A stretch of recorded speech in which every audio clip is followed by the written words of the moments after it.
Greetings, comic friends. It is Wednesday, so time for TGIW. Thank God it's Wednesday.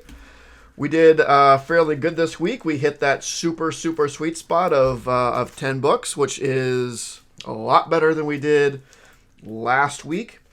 We feel a little indie heavy. Still not majority indies, but little more than usual. Pretty DC light though. So we'll start with the indies. So first up we have Monster Kill Squad number 3. Group of badasses out there killing monsters. This book has been fine. Though my shop was shorted. Pirate Queen was supposed to come out, or did come out today, but they were shorted on it, so I didn't get that. I should have that hopefully next week. And that really bummed me out because Pirate Queen has been one of my favorite bad idea books since the beginning, to be honest. I think it's really great. So I was kind of bummed to hear that I didn't get that this week, but Monster Kill Squad is a lot of fun. Stray Dogs Dog Days number 2. I was curious what the first issue was going to be. I'm almost more curious what the second issue is going to be. The first issue of this was just a bunch of short stories on the background of some of the dogs. Whether it be sort of like how... just a little bit about them and their previous owner, maybe a little bit about how their owner got murdered by the murderer guy. So they covered, I think, pretty much most of the main dogs. It was very cute. It was very sweet. I mean, aside from the murder bits, but there were definitely sweet parts to it. So I'm not sure what this is going to be. If it's going to be more of this like individual dog stories. I was definitely hoping for some sort of actual plotted story, like overall story, but we'll see. It may be that first Stray Dogs got such did so well that the writer was just like, you have to come out with something with Stray Dogs, got to keep it going, and he's like, all right, well, here's some little dog stories instead of coming up with the whole thing. I don't know. Maybe this was a plan. I don't know. It feels a little bit lazy.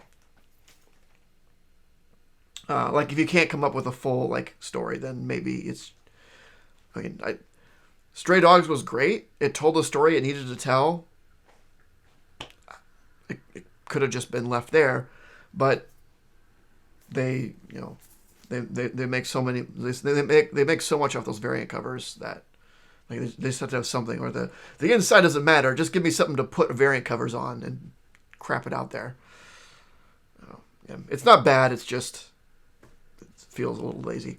Anyway. House of Slaughter, number 4. And this is good. Nice Erica background. Most importantly, nice House of Slaughter background, how things go. The relationship between... I forget these two characters' name. They have an interesting dynamic. Like a love-hate and then really love type relationship.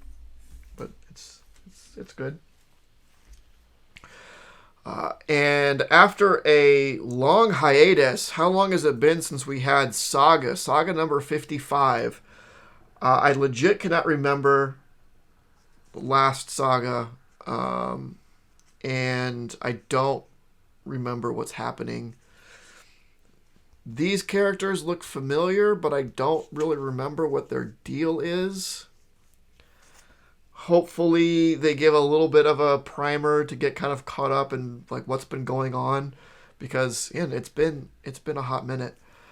I don't know. To be honest, like when I saw that this was coming back this week, I was kind of like, now Saga's a thing again. Like Saga's fine, but I don't know where it's going. I never really got that feeling of where it was going.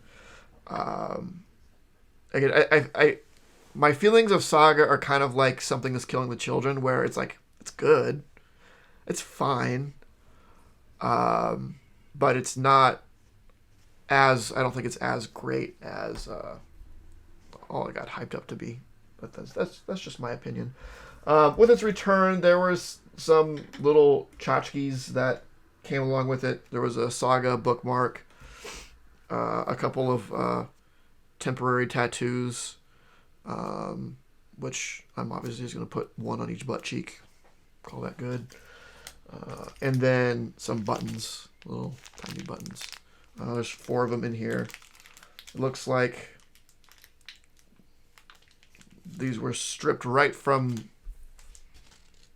this image, and then one other in there. But yeah, I guess they were giving these to stores to give out whoever got Saga 55. So I got those. I don't know what I'm going to do with them, but I got them. All right, DC got 2 books here. Robin 10. And I really like Robin. I like how it is exploring his roots, I guess, as the Demon's family tree, with Ra's al Ghul. It's been a while since we've seen Ra's, and I really like the character of Ra's al Ghul. And I don't think Damian and Ra's has had a lot of time to build any sort of relationship with each other, however that relationship may end up being. So I think it's going to be really cool to kind of see that play out. So even though like this Murder Island thing is kind of done, I'm really excited for this next storyline. So yeah, Williamson knocking it out of the park. Here's something that I absolutely didn't need. I don't. Batman Catwoman special. So, Batman Catwoman, as a limited series, gets a special. And I mean, this got put in my poll because I'm subscribed to Batwoman Catwoman, so it just got put in my poll. So I got it. I wasn't going to put it back on the shelf or anything. I didn't know that they were doing this. It seems kind of weird to have a limited series have a one shot.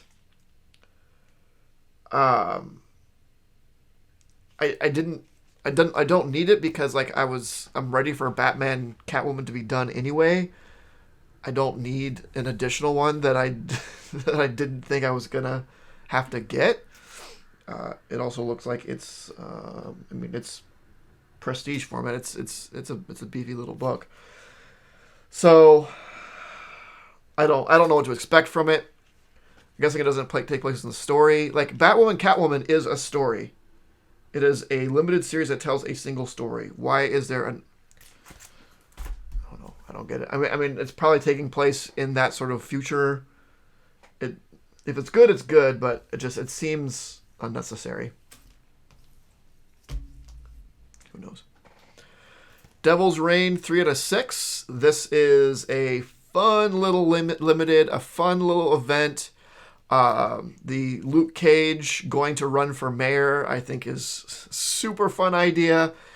I hope it works out. Having Wilson Fisk be mayor was really, really cool.